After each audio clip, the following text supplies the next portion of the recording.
រាត្រីនៅហុងកុងចាំពេញមើលមេឃតារារាំងពីពោសធាពីអាកាំងក៏រងាញោមញ័រកាយនាសមន្តឹងរលបបគួងលើជលសានាំឲ្យចិនរិនទុក្ខាស្រមៃនឹកដល់ភក្ត្រានឹងវាចាធ្លំសាធំអូងកងអើយខ្ញុំយ៉ាងហើ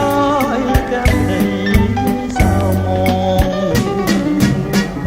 តែខ្ញុំសូមផ្ញើបណ្ដាំនឹងនាមផងថាគុំនឿយណាយ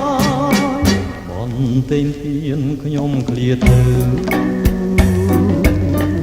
ចិនគួចនឹងខ្សែស្ដាយមិនចង់គ្លៀនឃ្លាតពីកាយមិនចង់ឆ្ងាយពីថ្លៃនឹកងាឡៃតែហងកង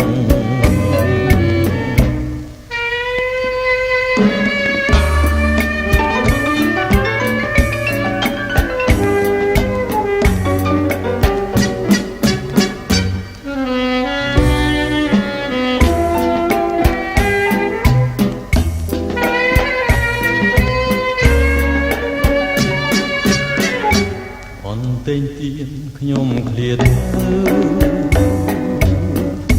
ចឹងគួចនឹងសែនស្ដាយមិនចង់ឃ្លាតពីកាយមិនចង់ឆ្ងាយពីថ្លៃនឹកងាឡៃតែហង